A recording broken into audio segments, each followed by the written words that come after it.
네, 안녕하세요. 영시의 남자 김동철입니다.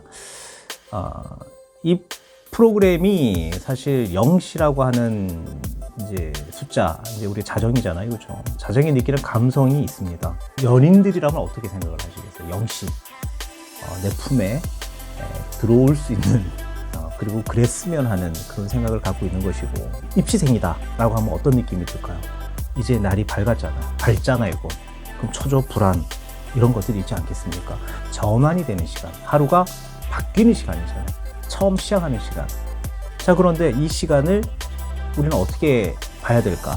행복한 시간일까? 아니면 두려운 시간일까?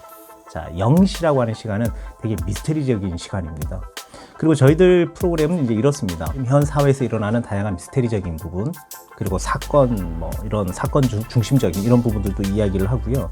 또 인간 심리가 아마 사건이든 사랑이든 아이들 문제건 어른들 문제건 여러 가지 환경적인 문제든, 그래서 전반적으로 다양한 심리를 캐치해주고 또 이야기를 풀어나가는 그런 프로그램이 될 겁니다. 기대해 주십시오.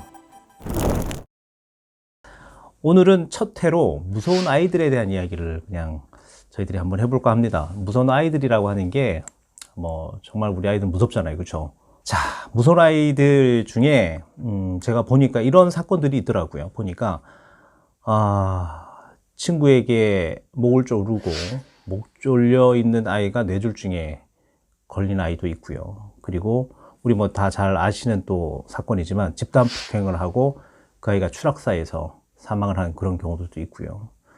그리고 06년생 집단 폭행 사건, 그러니까 조그만 아이들이 사실 초등학생이죠. 중학생 아이가 초등학생 아이를 불러서 되게 이제 가혹한 어떤 폭행도 하고 이제 이런 건데, 상당히 무서워요.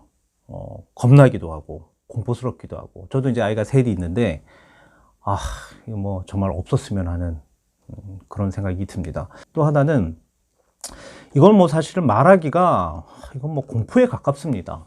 이건 다들 아시겠지만은 동춘동 유괴 사건 아시죠? 이게 이제 작년 2017년 3월 29일에 발생된 사건인데, 그 당시에 이제 만 16세의 김모양이 있었고요. 이 김모양이 8살 초등학생, 그 당시에 2학년이죠. 이 아이를 유괴를 합니다. 유괴를 해서 결국은 살해를 하고, 살해해서 상당히 충격적이긴 했지만 이제 엽기살인이라고 그래서 정말 엽기적인 행동들을 합니다. 정말 무서움을 떠나서 이건 정말 제가 잠을 자지 못할 정도로 상당히 이제 두려웠던 그런 겁니다. 이 아이의 이제 김양이 왜 이런 일을 했을까 여러 가지 이제 조사를 하는 과정에서 이제 검찰 얘기입니다.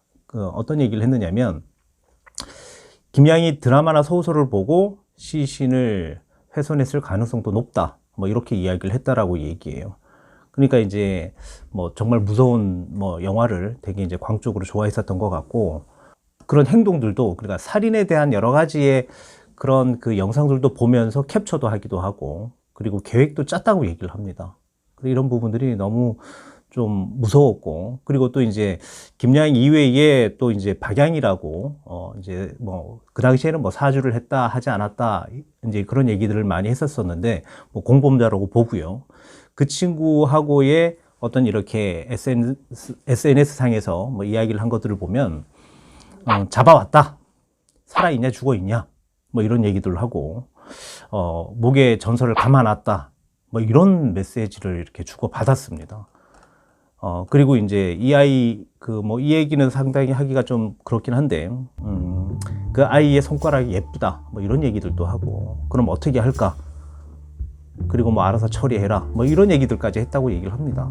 그래서 이제 그 아이를 상당히 심하게 훼손을 한 부분들이 있고요. 그런데 이제 저희들이 더 놀라운 일들은 뭐냐면, 이게 왜 무서운 사건이라고 우리가 얘기를 하느냐면, 아이의 시신 일부를 훼손을 해서 그걸 갖고 다녔다는 얘기예요. 그리고 또 그 갖고 있는 상황에서 이 아이들이 같이 밥을 먹기도 하고, 박양과 김양이 만나서 밥을 먹고 너무 태연한 행동들을 보였다는 겁니다. 자, 그러면 이제 일부 전문가들은 이거 뭐 정신적 문제가 있느냐, 뭐 없느냐, 이제 이런 것들도 이야기를 많이 했는데, 이걸 뭐 이제 저희들이 현재는 뭐 검찰에서는 뭐 크게 있지 않다라고 이제 잠정 결론을 내리는 사건입니다. 그래서 김 모양은 뭐 20년 선고를 받았고요. 그리고 박 모양은 13년 선고를 받은 사건입니다. 사실 부모님이 이런 얘기를 했습니다. 김양희 어머니죠. 내 딸은 그럴 리가 없다. 친구를 잘못 만나서 그렇게 됐다라고 또 그런 얘기도 했었습니다. 그래서 뭐 주변의 사람들에게 뭐 강력한 비난을 받았다. 그리고 또 부모님이 이제 이런 얘기도 했었었죠. 우리 아이가 뭐 병이 있다, 정신적인 질환이 있다, 뭐 이런 식으로 이야기를 해서 또 이제 그 선고에 대한 이제 원심을 좀 깨려고 뭐 그렇게도 했었는데, 사실은 그 과거에 아이가 김양이죠. 김양이 사실 정신병원에 치료를 받은 적은 있습니다. 치료를 받은 적도 있고요. 그리고 또 아스퍼거 증상이 보인다라고도 이야기를 했었다라고 얘기를 합니다. 자, 그러나 그 당시에는 아스퍼거도 없었었고 조현병도 없었다, 이렇게 얘기를 했었는데, 김양의 이제 동창들 이야기를 들어보면 학교 다닐 때 이제 자해를 좀 많이 했었던 것 같아요. 자해도 했었었고, 그리고 아이들에게 이제 어떤 일에 대해서 짜증이 나면 그 짜증에 대한 것들을 스스로에게 이제 원풀이 하듯이 자기의 모습을 자꾸 훼손을 하고 뭐 자해를 하고 이제 이랬다고 얘기를 하는데, 그리고 그 외에도 뭐 고양이를 목을 졸라서 죽인 적이 있다라는 얘기를 또 하고요. 그리고 뭐 해부도 했다, 뭐 이제 이런 얘기들을 했다고 합니다. 그래서 이 아이가 주변 이제 친구들한테는 야, 쟤 사이코패스야, 뭐 이런 얘기도 자주 들었다 얘기를 합니다. 자, 그러면 정말 이렇게 했다라고 해서 아이가 정말 사이코패스냐? 자, 아닐 수도 있어요. 사실은 주변에서 그렇게 이야기를 많이 듣다 보면 본인 스스로가 환경적 사이코패스라 그래서 내가 사이코패스가 될 수도 있고 나는 정말 사이코패스구나 이제 느껴버리는 거거든요. 또 하나는 또 뭐가 있냐면 김양과 박양 사이가 연인으로 드러났다라는 거예요. 이게 이제 저희들도 또 충격적이고 이게 또 무서운 얘기일 수는 있습니다. 뭐 동성끼리 사랑 얘기는 뭐 크게 중요하지는 않습니다. 의미는 없어요. 지금 이 아이들이 정말 그런 연인 관계로서의 사랑을 해서 이런 이야기를 했었던가, 아니면 이게 하나의 본인의 우월감을 상징으로 하는 알려지기 위한 하나의 그냥 툴로서 이야기를 했느냐, 이거 사실은 이제 이야기들이 다양하게 있을 수는 있습니다. 그 제가 봤었을 때는 정말 연인이다 아니다 이거는 뭐 중요한 의미는 아닐 수는 있지만, 사실은 연인 관계는 아니면서 연인인 것처럼 이 친구들이 그렇게 아마 인식을 하고 있었지 않을까, 뭐 이런 생각들은 해봅니다. 사이코패스라고 했을 때 사이코패스는 어떻게 보면 환경적으로 좀 네. 길러지는 부분이 더 큰지, 아니면 네. 기본적으로 사이코패스화 되는 사람들의 어떤 DNA 뭐 이런 것들이 좀 그 생리적으로 있는 부분이 훨씬 더 보통 이제 사이코패스라고 하면 이제 유전적 기질의 성향을 받아와서 그 타고난 유전적 사이코패스가 있는 거고요. 또 하나는 이제 환경적 사이코패스가 있습니다. 근데 환경적 사이코패스를 저희들은 이제 소시오패스라고 이야기를 하거든요. 보통 이제 환경에 대해서 이제 억압이라든지 뭐 여러 가지 이제 정신적 문제라든지 이런 것들이 만들어지면서 죄의식을 못 느끼는 이제 그런 행동들을 자꾸 하게 돼요. 예. 그러니까 타인에 대한 공감이 아예 없어요. 제가 봤을 때 이 아이들은 유전적인 부분들은 아닌 것 같고요. 환경적인 뭐 사이코패스, 소시오패스 이렇게 이야기를 해도 될 것 같습니다. 어렸을 때 어떤 환경에 좀 놓여져 있으면 사이코패스라고 지금 이제 이 김양에 대한 것들을 보면 아버지가 지금 그러니까 의사로 있거든요. 그래서 어렸을 때부터 뭐 예를 들면 학습에 대한 압박이라든지 환경에 대한 압박, 그리고 이제 친구들과의 뭐 또래 문제가 분명히 생겼을 가능성이 상당히 높고, 이 아이가 이제 어렸을 때 보통 이제 우울도가 높거나 예를 들면 분노에 대한 이런 기질이 조금 이제 갖고 있었다면 이 자체를 스스로 이겨내지 못하고 만들었을 가능성이 상당히 높습니다. 그래서 이 아이 김양을 보면 사실 그 만들어진 사이코패스나 아니면 만들어진 소시오패스라고 느껴지는 부분들이 뭐냐면 이제 그 방조범이죠. 박양과 같이 이제 이런 여러 가지 이야기를 하면서 나온 얘기들 중에 뭐 인육 파티 하자, 뭐 이런 얘기들도 있고요. 그리고 나는 뭐 뇌를 안 먹어봤는데 뭐 뇌를 먹어보면 어떨까, 뭐 이제 이런 얘기들도 있고, 연고를 자를 때는 뭐 톱이 편하냐, 칼이 편하냐, 뭐 이런 얘기들까지 했다라고 얘기해요. 그런데 이런 얘기들이 보면 또래 집단에 어울리지 못하고 아이가 이제 심리적으로 위축을 받거나 아니면 이제 환경에 대해서 뭔가 불안한 마음이라든지 아니면 부정적인 마음들이 지속적으로 되면 자기와 동조할 수 있는 또래나 뭐 예를 든다면 뭐 선배나 누구나 상관없습니다만은 좀 이렇게 친해지면 이게 동조 범죄가 일어나기가 상당히 쉬워져요. 그래서 자기 스스로가 죄책감을 못 느끼는 거죠. 혼자면 죄책감을 느낄 수는 있지만 같이 했을 때 죄책감이 분산이 되거든요. 그래서 사실 만들어진 소시오패스는 처음에는 혼자가 아니고 여럿이 했을 가능성이 상당히 크고 이후에 혼자로 이렇게 혼자 가는 경우들이 되게 많이 있습니다. 그리고 무서운 아이들은 개인적으로 상당히 성향 기질들이 분명히 있어요. 근데 성향 기질이 있다고 해서 이 아이들이 다 폭력적이거나 나쁘지 않습니다. 자, 소시오패스라고 해서 이 사람들이 다 범죄자가 아니에요. 아이들도 마찬가지고요. 이 범죄자가 폭력성을 갖고 있는 소시오패스가 따로 있습니다. 정말 천재적인 사람들 중에서도 소시오패스가 상당히 많이 있어요. 네. 특히 이제 CEO들, 유명한 CEO들 보면, 나는 소시오패스 기질이 많아. 검사를 해봤더니 실제로 그런 사람들이 되게 많았거든요. 스티브 잡스 같은 경우는 뭐 소시오패스의 대표적인 CEO라고 이야기를 하고 있는데, 사업을 잘할 수 있습니다. 그런 사람들이. 냉철하게 판단을 하거든요. 자기 일에 중심을 가지고, 고집을 가지고 하는 것도 나쁘지는 않습니다. 그래, 그런 것들이 아주 냉철하고 명확한 사람들이 또, 사업을 잘하고 운영을 잘하는 사람으로도 알려져 있는데 그 대표적인 인물이 이제 스티브 잡스 같은 사람이 검사를 했더니 소시오패스로 나왔답니다. 그 사람이 만약에 사업이 아니라 다른 식으로 만약에 이거 뭐 무서운 얘기지만 스티브 잡스가 사업을 안 하고 폭력적인 성향을 갖고 있었다 그런다면 아마 세기에 놀랄 만한 연쇄살인범이나 아주 무서운 사람이 됐을 가능성이 되게 높아요. 왜냐하면 아주 되게 이제 CEO로서 되게 큰 영향력을 갖고 있었던 사람이잖아요. 그러니까 아마 범죄로도 갔으면 아마 되게 큰 그런 걸 하지 않았을까 개인적인 생각입니다. 범죄자 주요 통계를 보면 이제 청소년들 얘기를 하는 겁니다. 11년 만에 사실 좀 가장 작게 좀 많이 나타났는데 지금 이제 그 2017년 기준에 7만 3천 명 정도예요. 자, 그런데 매년 줄어들고는 있긴 한데 강력 범죄는 증가하고 있는 것 같아요. 그래서 아이들이 무섭다. 아이가 무서운 부분들은 어른이 무섭기 때문에 아이가 무서워지는 게 아닌가, 아이들이 무서워지는 게 아닌가라는 게 생각이 들고요. 그 이유는 대부분 아이들 범죄는 모방 범죄입니다. 이 모방 범죄가 사실은 이제 한국 같은 경우 모방 범죄가 되게 많이 일어나는 나라라 이렇게 보시면 됩니다. 보통 이제 북유럽 같은 경우에서는 모방 범죄를 할까봐 사실은 TV에서 이렇게 범죄 행위에 대해서 얘기를 하지 않습니다.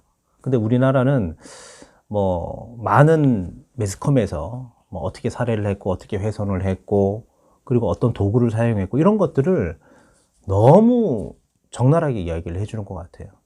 그래서 아이들이 그런 걸 보고 똑같이 흉내를 내봅니다. 사실은 뭐 아주 강력 범죄를 하기 위해서 흉내를 내는 건 아니에요. 이 아이들이 써보기도 하고 서치도 해보기도 하고 자기가 키우는 동물들에게 하는 경우도 되게 많아요. 그러다가 결국은 이게 점점 커지는 경우들이 상당히 많죠. 이 모방 범죄라고 하는 게 아이들은 호기심 자극을 만들 수 있는 거고 그리고 명확하게 전략적이라고 생각을 해요. 우리 이제 어른들 술 드시면 술 한 잔 먹으면 나 운전해도 절대로 걸리지 않을 거야. 이제 이렇게 생각을 하거든요. 이건 이제 중추신경이 마비가 돼서 그런 생각을 하는데 아이들이 꼭 그런 느낌처럼 나는 잡히지 않을 거야 절대로. 이제 이런 일들이 자꾸 생긴다는 얘기예요. 그리고 아이들의 모방 범죄는 되게 자극적인 모방 범죄가 상당히 많습니다. 작은 게 아니고 이 아이들은 모방 범죄를 흥미라든지 놀이로 생각하는 경우들이 되게 많이 있기 때문에 근데 이게 이제 실수로 해서 문제가 생기는 거죠. 예전에 어떤 사례가 있었냐면 친구들끼리 둘이서 한 아이가 나 정말 자살하고 싶어. 그랬더니 가자. 같이 뭐 자살하자. 뭐 이렇게 그냥 장난삼아 얘기를 해서 옥상에 올라간 거예요. 근데 아이가 뭐 둘 다 자살하려고 마음은 없었습니다. 이제 뭐 그런 어떻게 보면 이제 모션을 취한 거죠. 근데 아이가 올라갔는데 이 아이가 실족사로 떨어져 죽었습니다. 그 되게 이제 억울한 일들이 생기는 거죠. 자, 모방 범죄가 그런 드라마도 되게 많잖아요. 난간 위에 걸어가거나 되게 위험을 즐기는 것 같은. 이제 이런 식으로 해서 이 아이들이 놀이도 모방으로 보고 범죄도 모방으로 봅니다.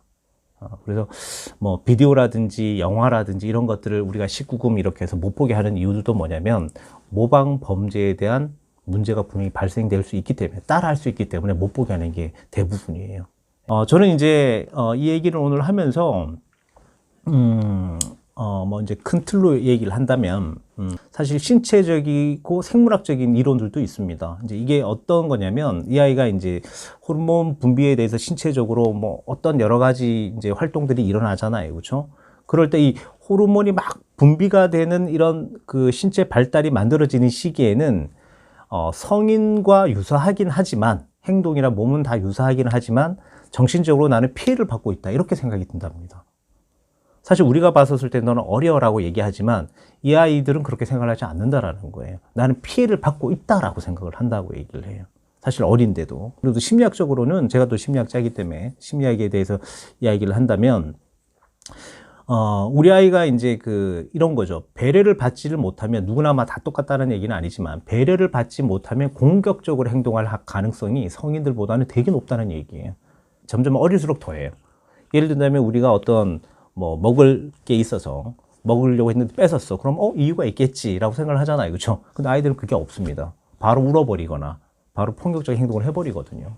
뭐 공격적인 행동이나 충동적 행동은 뭐 어렸을 때는 당연하게 이제 자연스럽게 나오는 부분들이지만 이게 만약 습관이 된다면 뭐 병적 증상으로도 만들어질 수 있는 거기 때문에 어렸을 때 상당히 좀 조심해야 된다. 뭐 이렇게 이야기를 드릴 수 있습니다. 그리고 보통 이렇게 이제 무서운 아이들 같은 경우에는 이제 조사를 해보니까 그렇습니다. 품행 장애를 앓고 있는 아이들이 되게 많아요. 역추적을 해보니까 무서운 아이들이. 그래 뭐 품행 장애가 뭐 여러 가지가 있을 수 있습니다만은 품행 장애와 더불어서 과잉 행동 장애가 있는 아이들이 되게 많아요. 그러니까 참지를 못하는 아이. 그러니까 이제 주의력 결핍, 우리가 이제 얘기하는 ADHD죠. 그리고 또 과잉 행동하는 아이들, 충동성 특징이 좀 잘 보이는 아이들. 그러니까 이런 아이들이 결국은 자존감이 되게 떨어지더라는 거예요. 자, 보세요. 만약에 공부에 대해서 이 아이가 자존감이 되게 떨어져 있어. 그럼 이 아이는 가만히 있을까요? 어떤 쾌감이나 어떤 놀이를 통해서 자기의 기분을 끌어올릴까요? 그걸 끌어올리겠죠. 근데 그런 것들이 대부분 퇴행적 행동이거나 아니면 우리가 좀 싫어하는 뭐 이런 뭐 범법적인 것들로 아이들이 찾는 경우들이 되게 많이 있다는 얘기예요. 그렇기 때문에 성인기에 접어들기 전에 사실은 아이들에 대한 심리적 체크도 해보는 게 되게 중요하지 않을까라는 생각이 들고 있고요. 사실은 뭐 이런 여러 가지 상황들을 이렇게 보면 지금 소년 범죄자들 되게 무섭고 그리고 이런 얘기들도 많이 하잖아요. 소년 범죄에 대한 이제 법을 조금 뭐 강력하게 해서 그리고 연령도 좀 낮추고 그래서 이렇게 아이들을 좀 통제를 하고 법률에 대한 좀 이렇게 무겁게 좀 하자라고 얘기를 하는데 이게 정답은 아닌 것 같아요. 그리고 요즘 이제 이렇게 아이들에 대한 교육을 보면 왜 이렇게 무서운 아이들이 생겼나라고 이제 저희들이 분석을 해서 한번 보니까 아이들이 예를 들면 너무 모든 사건이나 상황에 대해서 너무 쉽게 생각을 하고 너무 쉽게 범죄에 노출이 되는데도 그거를 예를 들면 가족들이나 부모님들이 그렇게 체근하고 재촉하지 않더라는 얘기예요. 문제가 돼도 괜찮아. 내가 해결해 줄게. 이제 이런 상황이라는 거예요. 이게 옛날 같았으면 상당히 이제 엄한 교육을 통해서 뭔가가 이렇게 개선되는 것들이 좀 보였을 텐데 요즘 아이를 한 명만 낳잖아요. 자, 그러니까 아까 이제 김양 인천 살해한 그 아이처럼 엄마가 우리 아이는 그렇지 않습니다. 그리고 엄마가 아이가 있는 그 교도소에다가 책도 넣어줬잖아요. 이렇게 이제 정신적인 문제가 있는 것처럼 행동을 하라라고 해서 ADHD 책도 넣어주고. 자, 그러면 이 아이가 범죄를 저지르고 어떤 생각을 했을까요? 난 상관없어. 우리 부모가 힘이 있으니까 나를 쉽게 빼줄 수 있겠지. 자, 그러니까 사고에 대해서 이 아이의 어떤 범죄 스스로가 잘못했다라고 생각하는 게 아니고 이건 하나의 이제 사건, 내가 커가는 과정이 사건이다라고만 생각을 할 수는 있어요. 부모 역시도 그렇게 바라본다는 거죠. 그게 되게 이제 좀 마음 아픈 일인데 가장 중요한 것들은 이제 지금 제가 얘기 드렸던 것처럼 뭐 가정 내에서 부모님의 양육이 가장 중요한 것 같고요. 그리고 학교라든지 교우 관계 뭐 이런 것들도 상당히 중요한 것 같고 사실 제가 이런 이야기를 하면서 가해자에 대한 이야기, 뭐 사건에 대한 중심으로 이야기를 했는데 사실은 무서운 아이들 이면에는 피해를 받은 안타까운 아이들도 상당히 많이 있습니다. 그래서 그 부분에 대해서도 사실 좀 저희들이 한 번쯤은 생각해 봐야 되지 않을까. 뭐 사실 괴롭힘을 재미로 느끼는 아이들도 있고 또 아닌 아이들도 있지만 결국은 뭐 별것 아니다라고 시작을 한 것들이 결국 이제 무서운 아이들이 만들어진 것이거든요. 우리 어른들이 한 번 정도 더 생각을 해보고 관심을 좀 기울여야 되는 부분들이 아닐까 이렇게 생각을 해봅니다. 자, 영시의 남자, 오늘은 좀 무거운 주제 같지만 저희들이 꼭 알아야 되는 그런 이야기를 제가 좀 드렸습니다. 네. 그리고 밤늦게 잠이 안 오신다 하시면 사연을 보내주십시오. 그러면 그 사연을 또 저희들이 채택을 해서 뭐 선물도 드리기도 하고 주제화 시켜서 이야기를 나눠보도록 하기도 하고 그리고 고민도 풀어드리겠습니다. 그래서 다양한 참여 부탁드립니다. 구독, 좋아요, 알림 설정 부탁드립니다. 안녕.